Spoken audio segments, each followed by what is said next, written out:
now, taking some time out from their voting, we have House members Bill Pascrell, Democrat from New Jersey, and Jim Jordon, Republican from Ohio. Thank you, gentlemen. I know you're very busy. Jim Jordon, you just walk me through. I'm not sure I understand these narrow, piecemeal bills and how this is going to work to solve the problem. Well, we funded the troops, Larry, and the Senate took that. It was a unanimous vote from both bodies.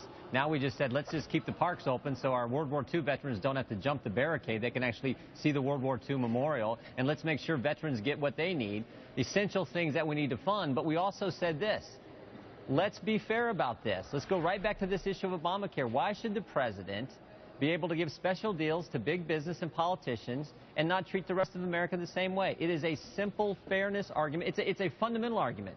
It's equal treatment under the law, a hallmark of what our country and our Constitution and our government's all about.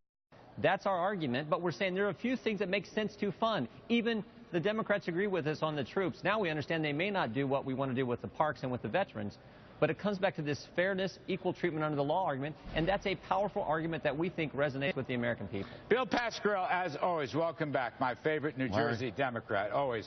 But I do want to ask you what Jim Jordon just said and the fairness argument, and I want to understand two things here. Number one, why does the Senate, I know you're in the House side, but why do you think the Senate refuses to have a conference, okay, with the House? Why? I don't understand that. And secondly, what about Jim Jordon's argument that what's fair is fair? Well, we want to be fair, but the point of the matter is we've had 5 months to negotiate. And Jim knows that. Everybody knows that. The great senator knows that. We passed a budget in both the House and the Senate. The next move, Larry, you know it better than I do. The two groups come together and they have a conference. But the Republicans refuse to name the conferees. So don't talk about we're going to negotiate now. We're going to sit down and talk across the table. That phony picture you saw, which was on your network and everybody else's network, about Republicans on one side and all empty seats on the other. They're not going to get away with this any longer. There is a law that was passed, upheld by the Supreme Court. It's not perfect. We never passed a perfect bill. And then there is the budget. And we want to get this budget passed. We've agreed to the number. We have compromised on the number between 987, 985, and a trillion, $300 billion. We compromised on that number, Gary. It's $1.058 trillion, and it's way over, by the way, the sequestered spending cap. But Jim Jordon, I didn't know this. Bill Pascrell makes good. Why won't you all name conferees? What we won't let government get away with, I want to come back to Mr. Pascrell's argument. What we won't let government get away with is treating Americans differently. Equal treatment under the law and fairness. That is the fundamental principle. That's all we're arguing. And we're happy to look at naming conferees, but here's the point. We're in this debate over the continuing resolution. Everyone knows this is the middle of the debate. 4 different times we've sent a proposal to the Senate. 4 different times they haven't even come to the negotiating table, and now they won't even name people to come and sit down in conferences. This is how it works. House has a position, Senate has a position. You sit down and you work it out. We're willing to do that. They won't even name anyone to come to that negotiation. Where were you in April and May? How about you guys need conferees now? Do you deny that both houses passed the budget in April? Do you deny that? No, we did. Okay, then the usual procedure, since your party criticized the Democrats in the Senate for never passing a budget, the usual procedure is then to bring the conferees together. I'm not making this stuff up. You tell me if I'm wrong, Jim. I'm not making it up either, and I want equal treatment under the law. So I tell you what, you name conferees to this one, and then we'll look at naming conferees to the budget. That's a fair deal. But you won't negotiate. The new budget for the new year started October the 1st. You're a little late. No, you're a little late. Was the Senate with 4 years to pass a budget? The 4 years means nothing. We're talking about this year. And in this year, we're talking about this CR and the shutdown that you guys have caused because you won't negotiate. This is after the fact, Jim. But this gentlemen, is after the fact. Gentlemen, wouldn't it make more sense, again, to go back to my original point? I mean, look, I worked in the Office of Management and Budget under Reagan. I know a little bit about how this process works. Why not go for 13 appropriation bills? So far as I know, not a single appropriation bill has passed. Why not go for 13 appropriation bills? No, that's not true. Well, which one has passed? We've passed 4. Not one has passed. Not one has passed by both houses.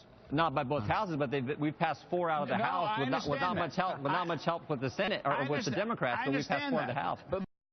My original question was, why won't the House and the Senate pull a conference together? Reid says no. They voted no. I don't understand why Democrats in either House would vote no. What you need here is a baseline budget, for heaven's sakes, and then Larry, you can do some business.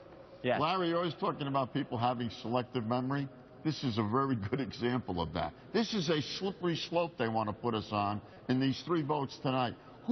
What person in the Congress doesn't support the veterans? I've spent all my life before I got to Congress. You're going to vote for it? No, I'm not, because I think it's a fraud. I think it's a sham. Am I clear? So the World War II veterans are going to have to jump the barricades again tomorrow when they go see the World War II memorial. Come on. It's just, look, you're using facetious arguments. No, that happened today.